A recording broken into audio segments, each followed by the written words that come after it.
Looking back over time, social media and digital platforms have influenced and shaped industries. Mark Kaigwa, the founder and MD of Nendo, a Kenyan-based hybrid marketing and consumer research agency, unpacks some key findings. Since 2009, Mark has been following and predicting digital trends for brands in Kenya, Africa, and beyond. For me, one of the big challenges of this digital world, we have so many things to measure, sadly, many of which are meaningless. Now, what I mean by that is when you get to this point where you have this intense obsession with measuring things, what you don't realize you can fall into as a fallacy is finding easy things to measure and giving them a significance that they do not deserve or need. What marketing metrics should you be measuring across your digital platforms? We also discuss brand and consumer engagement on Twitter under the leadership of Elon Musk. Twitter today is very different to Twitter of years past, but to me, the most important, the most influential, the most impactful social network in Kenya at least has been Twitter. And that's because Twitter has been at the core of some really big and significant shifts and moments. Please share this episode and subscribe. It really helps us in building an audience and unpacking meaningful insights.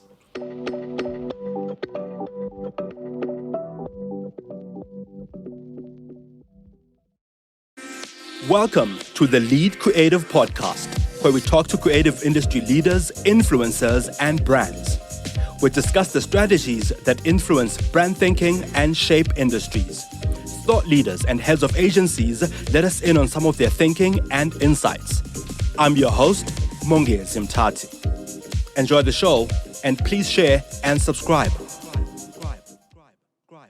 Mark, you are one of the early adopters of digital marketing as a business in Kenya. In fact, you were one of the early adopters across Africa. Talk to us a little bit about how your family received the news of you getting into what was, at the time, an untested business model. Yeah, thanks, Mongezi. Again, really appreciate the work that you're doing with the podcast and all the work. I think I feel just so lucky, even before I guess we get into this, that you and I got to meet many moons ago when you had Missing Link, and have a couple of fun, interesting stories of just how social media works. So if you'll indulge me, but the good and interesting thing about it was, and I'm going to talk about some stories here I've never talked about on any other podcast or interview before, but I got onto Twitter, right? Because of a girl that shall remain unnamed from many, many years ago. So she was on Twitter, and I was like, Twitter, okay, I need to join. That's 2009, right? I happened to follow a lot of South Africans at the time. And then I found that there was I was in advertising as a copywriter. I found these other amazing professionals from South Africa who were talking about the aches and pains of being a copywriter and so on. So South Africa had a special place in my heart. For Kenya, however, what would I do? I would tweet. I would, obviously share Facebook messages. I would poke people on Facebook, okay? I would wake up and sort of do that sort of thing. However, it all came to a head when I was in a car driving back from a presentation on Nairobi's Thika Road, the Thika Superhighway. And I found out that one of the biggest and most creative journalists in the country at that time, very young guy, had asked the public, he asked on Twitter, he said, who should I have for Kenya's first ever, this is 2009, first ever nationally broadcasted social media discussion? And a bunch of people had mentioned my name to him. And so he basically said, I will reach out. And long story short, this is water under the bridge. I called in sick the next morning to show up to a national TV station studio called KTN News. And a man who is a global powerhouse now called Larry Madowo was the actual journalist with me and a guy called Kahenya. And the three of us had, at that point, a conversation to demystify for the whole country what social media was. So back to your question, I was lucky that not only did I have employment where I could explore social media a bit, but on top of that, I had this national platform. So now I became the social media expert as seen on TV, as they say. And so it validated everything I had been writing and publishing at the time. And so it was actually, when I went back to my parents and I said, look, I'm resigning from my employment at this agency as a copywriter to start consultancy, I had been writing a column on marketing. In fact, somebody was trying to age me They were saying, look what you're saying about employment and being on Facebook during work hours and so on. But funnily enough, I was lucky that a lot of what I published were timeless truth. So I was kind of lucky in that marketing broke me in. Then I got into social media marketing. Then I left traditional marketing to consult on this full time. So really exciting journey. And again, I still say the best is yet to come. Yeah. And one day we'll talk about what happened with your bosses who thought you were sick but appeared on TV not so sick and they had all the evidence. We'll talk about that That's right. another That's right. time. Over the years, you've also created the letter N reports, which has become a trends report that's been making waves as well. Can you tell us a little bit more about the report itself and how you've seen trends evolve over time?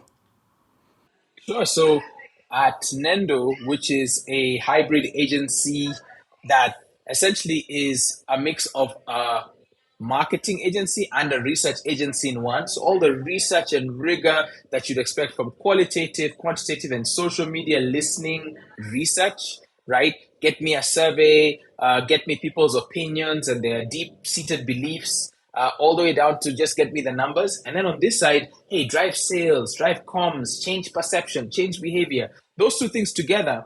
When we were launching Nendo, one of the things to your point that you've said was I had to think of a different way to launch, right? I'm a social media thinker, or I really didn't like when people started saying social media guru.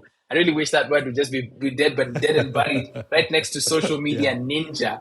But the Yes. idea was basically that uh, foresight and prediction and trends is one of the few things people not only don't get right, but sometimes don't consider at all. They're just waiting in the here and now and seldom asking what comes next. So when Nando was launching, we launched with a trend report. So we said, look, we're going to give you 15 trends. And Mongezi, I'm telling you, 2014, 15 when we launched, we predicted things such as WhatsApp becoming the default social network. That time it was just a chat app, not even a messaging app.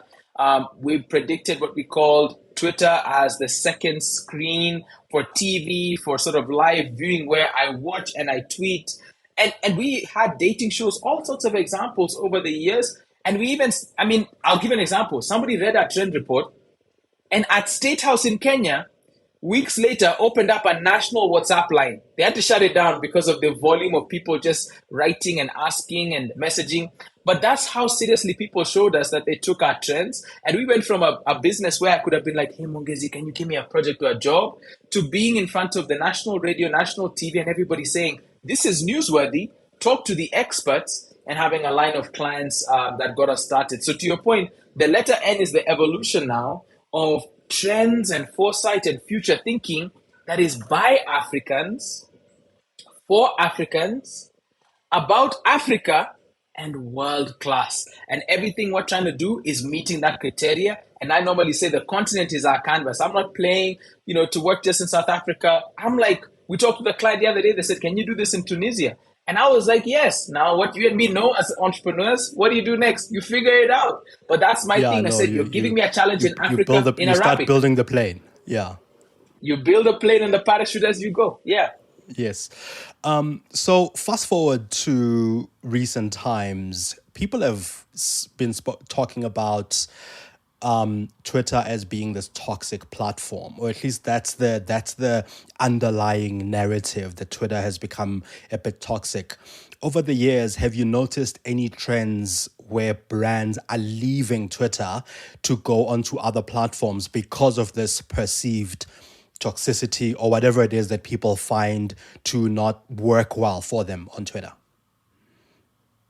Yeah, I mean, I think Twitter has gotten through a bit of a bad rap.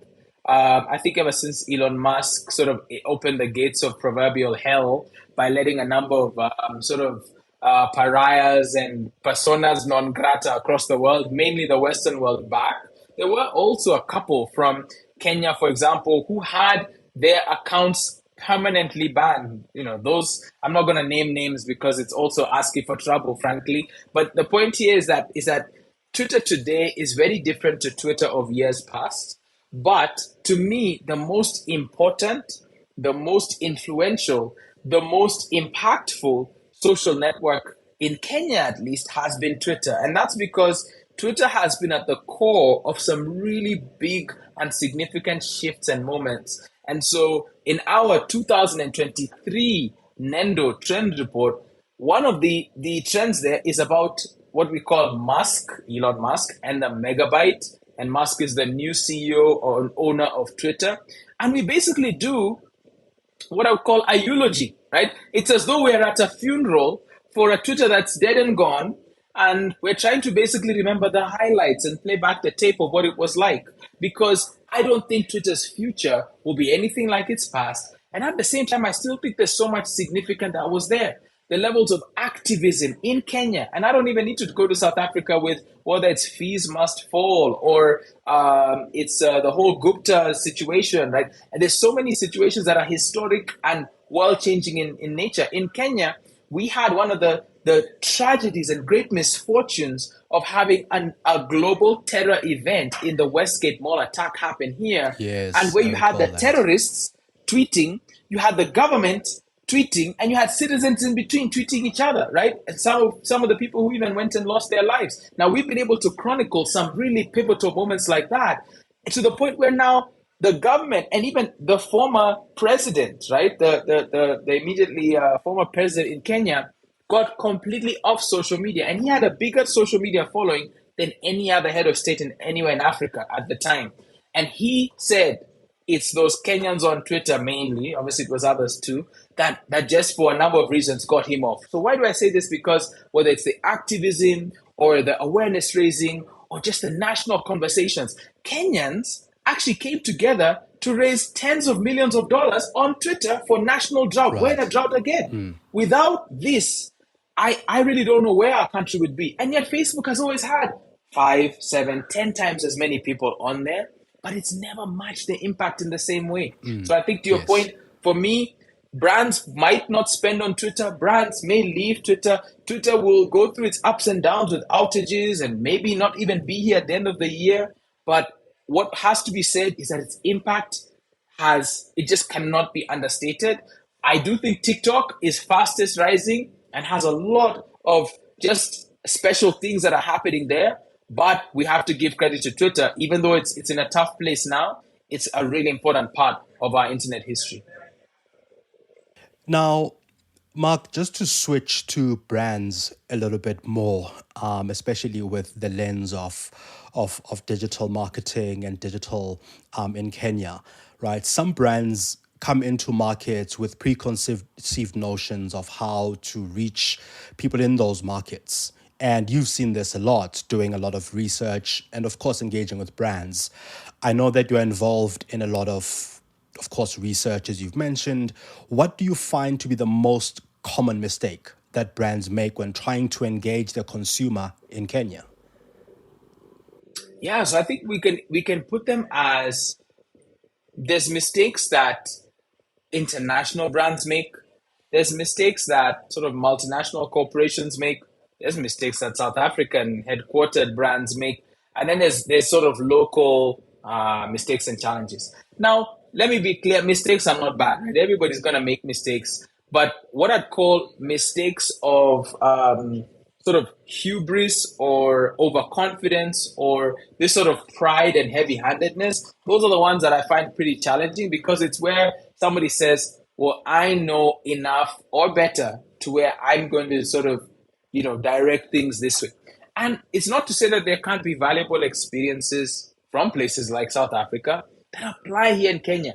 But the ways of doing business, the ways of interacting amongst ourselves, it's about this intense desire and respect for the customer, and where we put them at the core and try to solve for them and put them and center them, not ourselves, not your agency, not the sort of like the brand and marketing leadership, not the supply chain, not the CFO, CEO, and not our budget lines, but we look to the customer. So for me, that's typically where when you take your gaze off there and you're gazing at each other, and that's where some of the challenges happen. For me, my view is typically that across the continent, we tend to have a lack of data, right? Just data generally. And it's not to say we don't have data lying around. And so, because in that case, the challenge is what do we do with it, right? How am I tapping into this? One of our trends for 2023 is on AI, because that's obviously a big buzzword. And for us, we're saying AI has this glorious chat GPT future.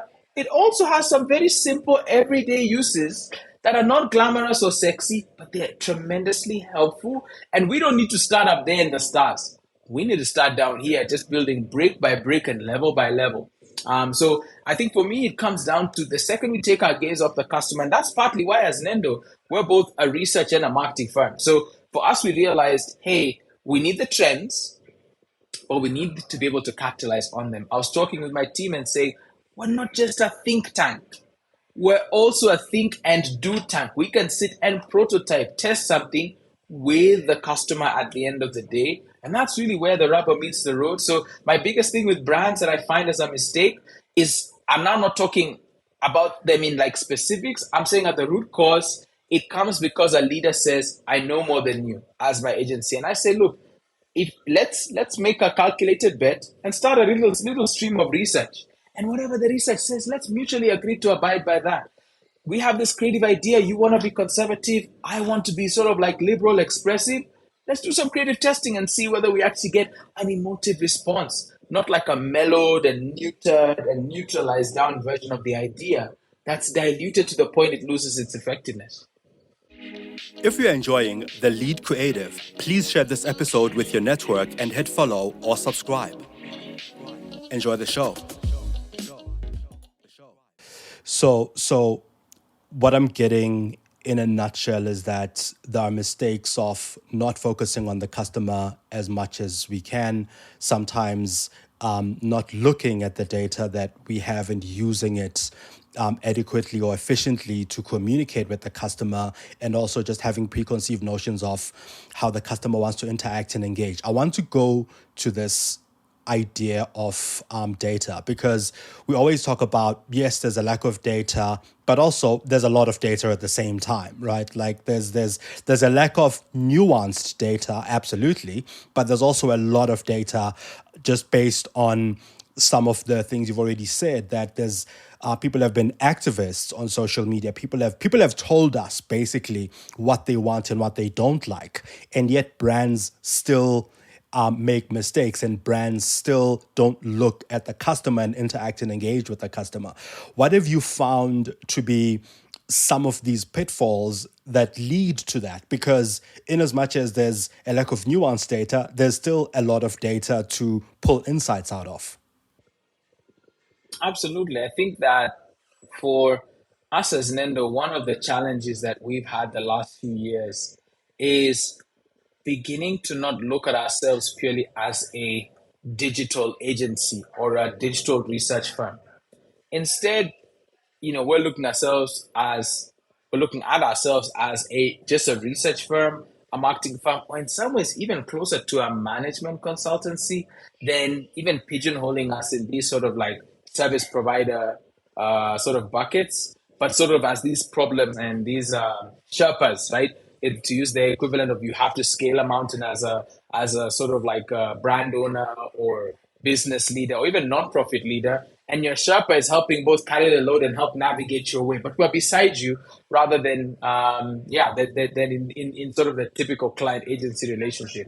Now, what I would say is, for me, one of the big challenges of this digital world, we have so many things to measure, sadly, many of which are meaningless. Now, what I mean by that is, when you get to this point where you have this intense obsession with measuring things, what you don't realize you can fall into as a fallacy is finding easy things to measure and giving them a significance that they do not deserve or need. So when you take a step back to what marketing effectiveness says, it says on paper, Les Binet, Peter Field, the long and the short of it, hey, let's spend this much on brand building. Let's spend this much on sales activation. That's sort of 60% brand building, 40% sales activation. And what do you have in Africa? And what do you have, particularly in Kenya? Because I think South Africa is a bit more mature in this way, and I exempt also North Africa from this. You have a complete skew towards sales activation, the overwhelming majority.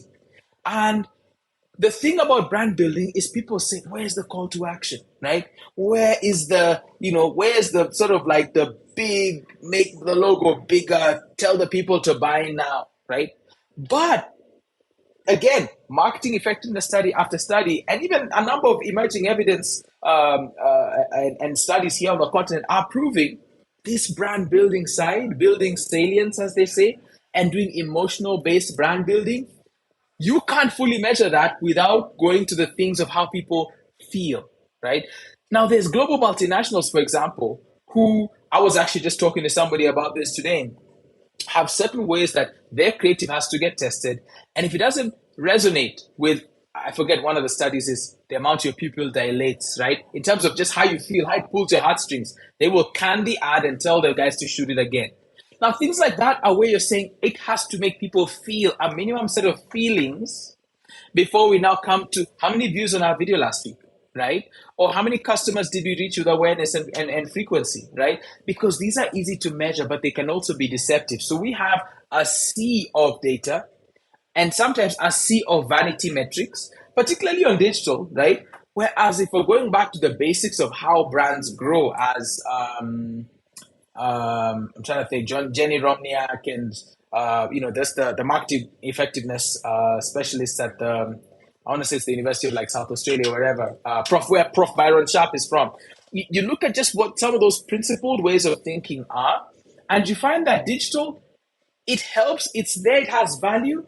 But if you're looking to be effective as a marketer, brand steward, or comms practitioner, you have to appeal emotionally and then come to rationally, especially now in what you might call a recession or call a very tense economic time, not just in South Africa, but Kenya too, and across the world macroeconomically. This is the time when we go back to some of the things that can't be measured and fight tooth and nail for them, then sort of get lost in the sea of sometimes data. And this is easy to measure. So let's make sure all our graphs are going up.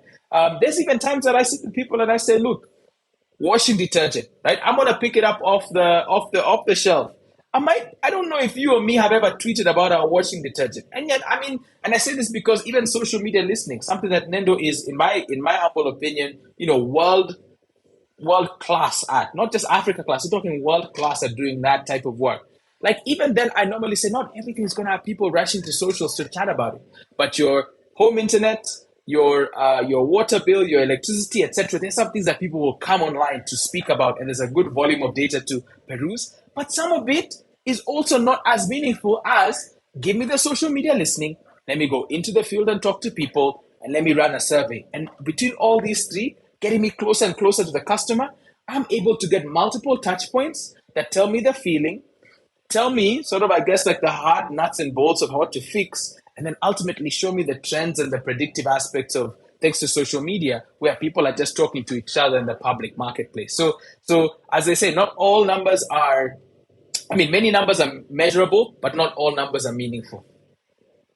Now, there's something that I want to kind of delve a little bit more into around these numbers that we measure and things that we look at, which may be data but not so significant.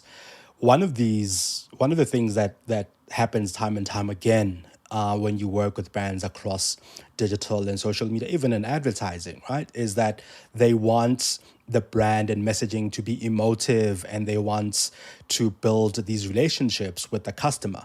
That said, though, you have seen it for nearly 10 years now with your letter end report that actually you have to build things over time, even if it has to be emotive over time, over 18 months, 6 months, right? The research you cite, the long and short of it, also says that sometimes some things you can't measure almost as a magic bullet in the short term. You have to let them go on for longer in order for you to be able to measure them.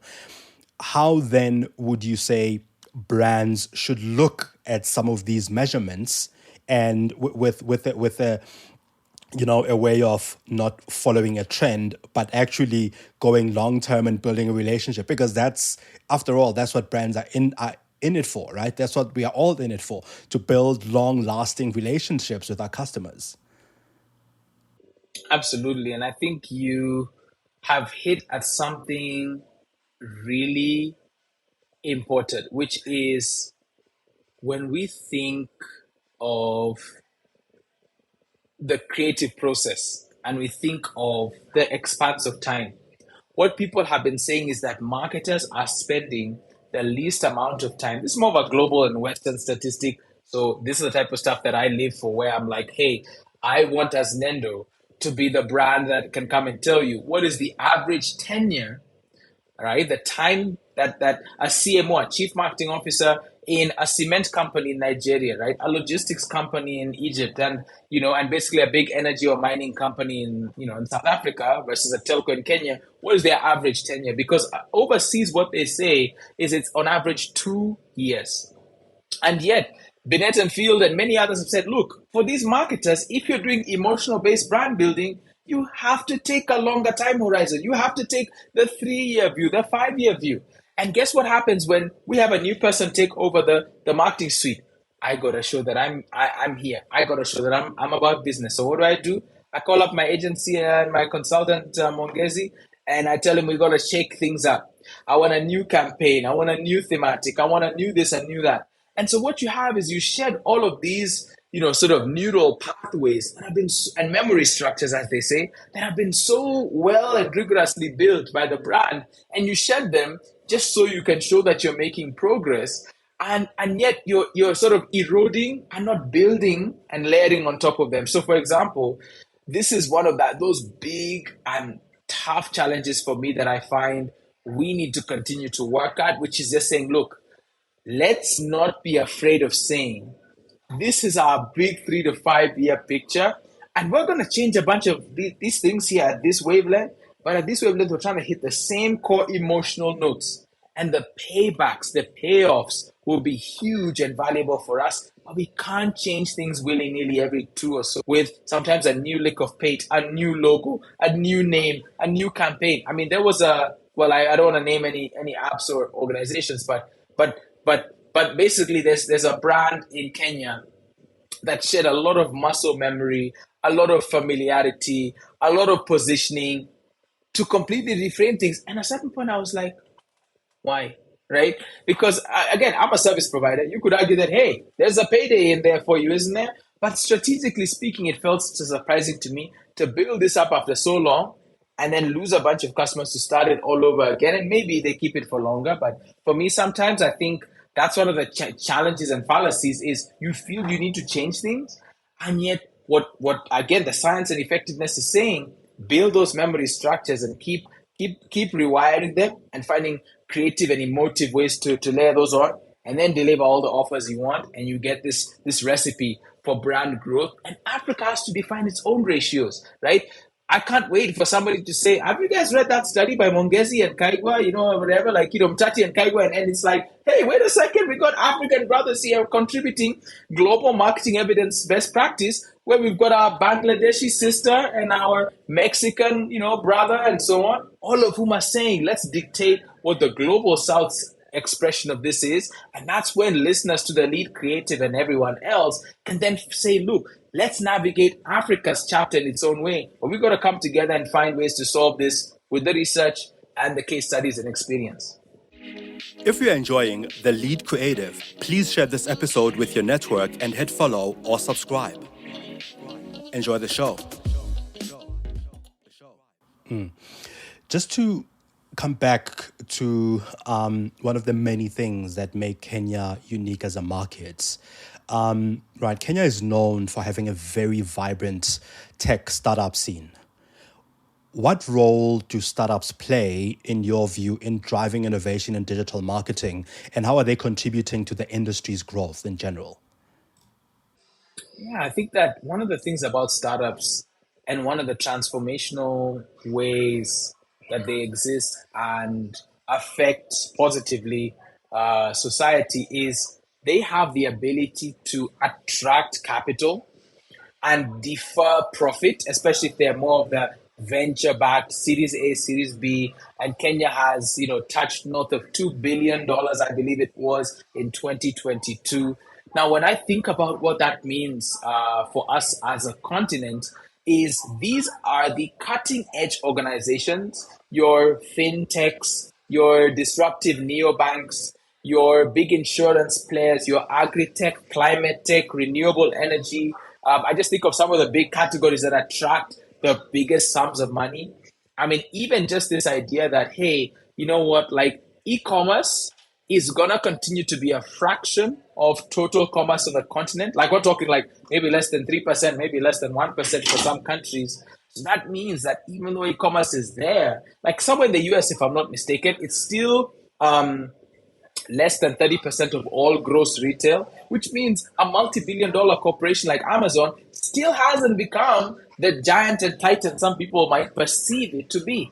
Now, what does that mean for our continent? You have these organizations bringing hundreds of millions of dollars into South Africa, into Nigeria, into Kenya, and what they do is they can expose these interesting challenges and then provide resources to reach millions of people and teach them new things, right? New ways to pay, right? New ways to receive information and news and entertainment, new ways to procure services, new ways to actually pay and subscribe to experiences. That for me is game changing because Africa has this chance, just like it did a decade ago, where the expectation was really that, you know what, like Mongezi in Joburg and Mark in Nairobi are gonna follow the tried and tested way of we are strictly going to be people who wait to experience a desktop computer, and and then after that it's like potentially your mobile or cell phone, and the continent really skipped that entire desktop computing like expectation.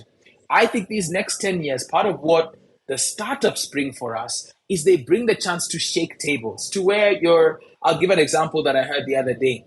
Insurance penetration on the continent, at least outside of somewhere like South Africa in particular, where it's very mature, it's crazy and abominably low, right? Single digits, less than 10%. And you have to find creative ways to basically just get people to take insurance. Some of those are on the legal side, other sides are the customer experience side, right? Can like our company subscribes to, I wouldn't call it a form of insurance, but it's certainly a company benefit where there's an Uber for ambulances, an Uber for essentially police and secure response. And we pay a small nominal fee. And every person inside Nendo, really, the company pays for it. But when you look around, part of the ways that they're helping raise uptake is by making it a default option when checking out for some like travel experiences, where now for that trip, you're almost micro insuring it. So this is the thing, we're basically breaking new ground as opposed to sort of the tried, tested, slow, steady, westernized ways and breaking new pathways. I mean, even the idea of a bank, right? What is a bank on the continent today? In a world with mobile money in particular, and where my SMS is my SIM card might hold more money than somebody's established bank account. There are people getting unsecured loans of up to, $300, $400, $1,000. And the collateral is nothing more than what's your call history, right? What are your SMSs? Are you paying your bills on time? Not because you tell me, but because I see your SMSs and when you pay your bills using mobile money, right? There was a point they used to say that if you save your contacts on your phone by first name and last name, it makes you a better candidate for a loan. If you call during off-peak hours, you might be a better candidate for a loan because you understand price sensitivity. This is a form of data people don't even know is actively being tracked about them, but they have to resort to this. And sometimes there are predatory lenders there too, I have to say. But that's because the formal established banking system had at some point ignored them. And so these disruptive, startups had to go into the SIM card, run all these algorithms to pick out, right, where are you between 8 p.m. and 8 a.m. because that's where you live. But if you tell me you live uptown, but I see you here between this time and this time with your phone over like the next 6 to 8 weeks, I know where you truly live and I know the socioeconomic status of that area. My point of this is that whether you feel that that's good or bad or invasive or so on is, I'm parking that point because there is a question there on data. But it's the idea that this is what innovation and disruption looks like. And it isn't being brought by big corporates. It's being brought by startups. And I think it also solves another very important problem that we would have spoken about around the 2009s, 2010s, when you started your company, this problem of the fact that, Africa is not a country. There are nuances and cultural things that you have to understand. And this kind of data brings that in. It tells you a lot about how people, first of all, spend their money, where they keep it, and how they also spend it. One of the things, Mark, that I want to almost close on is, of course, with the research that you've done, the information that you have at your fingertips, and everything else that you're following at the moment. How do you see the African digital landscape changing over the next year or couple of years, and what opportunities does this present that you are also excited about, that you are also following? Yeah, I think the African digital landscape has a really great decade ahead. I am of the opinion that AI, for a lot of people, scary as it is, curious and fascinating as it is, one of our trends in the 2023 trend report is that while AI is a buzzword, is exciting, is curious to many, Kenya, at least in particular, is at the core and has been of a lot of the AI breakthroughs that are there. What people might not be as aware of is that even OpenAI's Chat GPT, which is the chat AI experience, artificial intelligence experience that has taken the world by storm and has over 100 million users in just the last couple months, between 2020, late 2022 and 2023. Even that, the newest versions of that are being trained by everyday humans, some of which, as came out in a big time magazine story some weeks ago, are based in Kenya, right? When somebody sits in a driverless car in Los Angeles or in San Francisco or Palo Alto, what they don't know is that that computer vision that that car is using based on machine learning, the training of that was done again also in Kenya, amongst other places on the continent, but Kenya in particular. So part of why I say that is because the next decade is exciting. It's full of interesting startups. It's full of really profound and challenging problems. One of the issues we have to look at is making sure that there's a bit more algorithmic accountability on the continent, where companies like Meta and Twitter and really TikTok as well, all take this continent with the seriousness it deserves, where we're not really left to sort of be this continent where, as you might have seen, the share prices of some of these companies say rest of the world, and then they put a dollar set on top of our heads, right? Instead, we need to be looked at as this really important constituency. And for me, I think, yes, come and light up the continent with affordable, accessible, high speed internet and great devices that are very respectful of people's megabytes, but also for the business world and even the nonprofit world, we continue to have some amazing challenges and opportunities to transform society. So for me, it's the creative thinkers, it's listeners to this podcast, it's people who have come from both non-conventional, like backgrounds, and people with a passion for problem solving that will attract capital and certainly attract and open doors as they solve the next couple $1 billion opportunities here. So if it's a problem to everybody else, like I'll give you an example. I'm watching load shedding and everything happening in South Africa. I mean, I'm almost wishing I could get down there and sell some of the great renewable energy solutions we have here. I'm being sincere, because I'm like, hey, guess what? South Africans can afford it and they would pay for it. They need it right now. Yeah, I am with more electricity than I don't know what to do with, and all these like solar experiences. And yet, little did we know we needed to go to South Africa and make sure we don't leave you out. So I say it that way, where there's a problem, there's an opportunity. And innovation in Africa is not just innovation for the sake, right? It's not 33% thinner and 22% lighter. Mongezi, it's the difference between sometimes life and death if you're in Yes. healthcare or insurance or delivering, blood and drugs and supplies to people and supply chain solutions. It can be innovation by necessity. And we have to look at the continent as the canvas and the springboard for anybody to leap to the next height. So, yeah, again, appreciate you having me. And I think for me, that's the word I leave people with. Innovation here is by necessity. And we just have to look at each other, and as long as we're scratching our heads in a bit of pain, that's a problem and an opportunity waiting to be solved if you look at it that way. Thank you. Thank you so much, Mark. That's been very insightful. And of course, you brought it as I expected you to. Thanks for making the time. Thank you for listening to The Lead Creative. Did you get one insight that's worth sharing from this episode? Please share it with your network or your friends. Pop me some of your ideas and innovative finds on Twitter on @Mongezi. This podcast is available on Spotify, Stitcher, Apple, Google, or wherever you listen to your podcasts. You can also find me on mongezi.com.